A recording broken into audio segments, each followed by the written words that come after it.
नमस्कार मित्रांनो, welcome back to our channel. तर बघूया आज मार्केटमध्ये आपण काय केलं आणि उद्या काय करणार आहोत.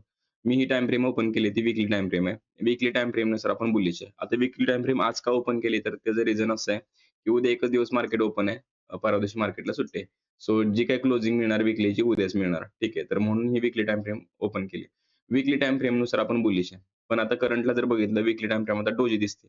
सो कदाचित उद्या पण डोजीच राहील असं जाणवतंय. कारण मार्केटमध्ये आज जो रिव्हर्सल जो आला, तो बिअर ट्रॅप जो आला, तर तो तुम्हाला दाखवतो कसा होता.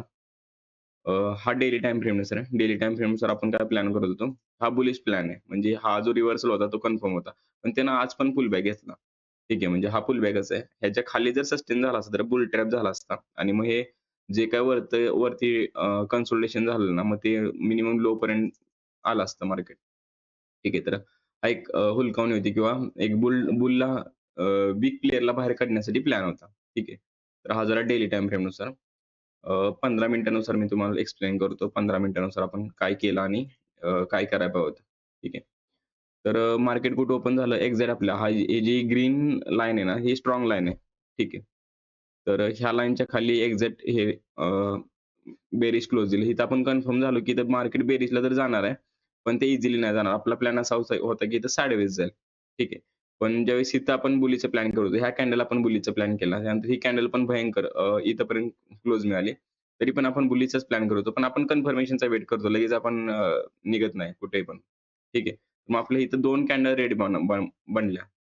मग आपण इथं काय प्लॅन केला, की आता इथं मार्केटला सेलला टार्गेट मिळतं. तर आपण सेलचा स्कॅल्प करू. आपण इथं सेलचा स्कॅल्प केला.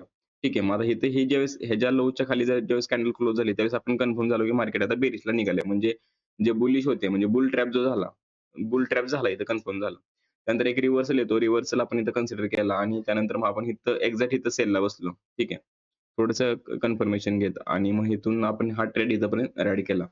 त्यानंतर आपण 12:30 वाजता आपण हा ट्रेड म्हणजे 1.45 पण हा पण ट्रेड सुद्धा आपण बुलीचा प्लॅन केला. त्याचं रिझन असं होतं, की मी इथे एक लाईव्हमध्ये अ, हा सपोर्ट मी मार्क केला. म्हणजे हा जो सपोर्ट आहे ना, मी हा मार्क केला. म्हणजे इथं काय केलं पुन्हा बिअरला केलं, त्यानंतर बुल ट्रॅप केला. म्हणजे बिअर ट्रॅप केला, त्यानंतर परत ट्रॅप केला आणि त्यानंतर मी कंटिन्यूएशन मिळालं. म्हणून इथं आम्ही बुलीचा ट्रेड घेतला आणि त्याचं माझं टार्गेट एवढंच होतं आणि त्यानंतर ह्या 3 ग्रीन लाईन असल्यामुळे मी पुन्हा आणखीन इथं कन्फर्म होतं. इथं रिव्हर्सला येणार नाही हे कन्फर्म होतं. मग त्यानंतर मग हे अपसाइडचा पण एक ट्रेड घेतलेला. तर ओव्हरऑल 3-4 ट्रेड झाले आज. जरा ओव्हर ट्रेडिंगच झाली. कारण मार्केटच व्हॉलटाईल होतं. ठीक आहे. म्हणजे एवढं पेशन्सने आपण काम करून सुद्धा मार्केट व्हॉलटाईल होतं. व्हॉलटाईल म्हणण्यापेक्षा एक स्लो म्हणजे काय करायचं मार्केट आज अ, 15 मिनिटाची कॅन्डल आपण फॉलो करतो. तर मार्केट आहे ना 1 वाजून 10 मिनिटापर्यंत तिथंच असायचं आणि लास्टच्या 5 मिनिटामध्ये किंवा लास्टच्या 2 मिनिटामध्ये मूव्हमेंट द्यायचं. तर असा विषय होता ऑप्शन बायिंगमध्ये आजचा. पण ओव्हरऑल मार्केट आज चांगलं होतं बऱ्यापैकी. आपल्या प्लॅननुसार चाललं. फक्त प्लॅन आपला बुलिशचा होता. पण बुलिश गेल्यानंतर सस्टेनच नाही झालं किंवा रिव्हर्सलच आलं नाही. किंवा ही जर सेकंड कॅन्डल ही जर कॅन्डल जर ॲज इट इज जर हिथं जर क्लोज मिळाली असती ना, तर आपण अग्रेसिव्हली बुलिशला गेलो असतो इकडे. तर क्लोजिंग महत्त्वाची असते. क्लोजिंग आपण रिस्पेक्ट करतो. उद्या सुद्धा तीच सिच्युएशन आहे, की उद्या जर समजा ही क्लोज मिळालं म्हणजे ह्याच्यावरती क्लोज मिळालं, तर आपण बुलिशचा प्लॅन तर करणार आहे.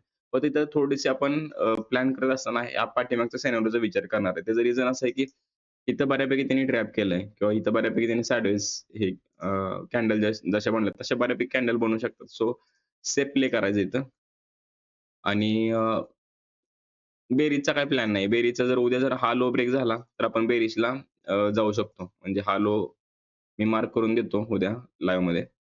तर हा लो ब्रेक झाला, तर आपण इथं इथपर्यंत जाऊ आणि जर ह्याच्या खाली पण सस्टेन जर झाली, तर मग हे पूर्णपणे मार्केट बुल ट्रॅप झालं समजा. म्हणजे वीकली टाईम फ्रेममध्ये पूर्ण निगेटिव्ह कॅन्डल बनवली विकलीची. सो अजून पण मार्केट बुलिशच आहे. पण आता क्लोजिंग फक्त ह्या लाईनच्या वरती मिळाली ना, ही सिंगल कॅन्डल आपल्याला इथं ह्याच्यावरती क्लोजिंग मिळेल आणि ह्याच्यावरती जर क्लोजिंग मिळाली, तर हे टार्गेट आपल्याला इझिली मिळेल आणि त्यानंतर मग वरती टार्गेट आहे. मग ते पोझिशनल ट्रेड भयंकर जाईल वरती. ठीक आहे. तर साधारण आपण 22,000 23,000 पर्यंत वरती टार्गेट मिळेल. ठीक आहे. पण एका दिवसाचं नाही, पोझिशनलचं सांगतोय. तर असा विषय आहे. व्यवस्थित ट्रेड करा आणि प्रॉपर प्लॅनिंग. आपलं प्लॅनिंग सिंपल आहे. आता थोडंसं अजून डीपमध्ये सांगू का? तर डीपमध्ये काय आहे, उद्या जास्त काय असं काही ट्रेड करत बसू नका. कारण लास्टचा दिवस आहे. वीकली कॅन्डल क्लोज होणार आहे.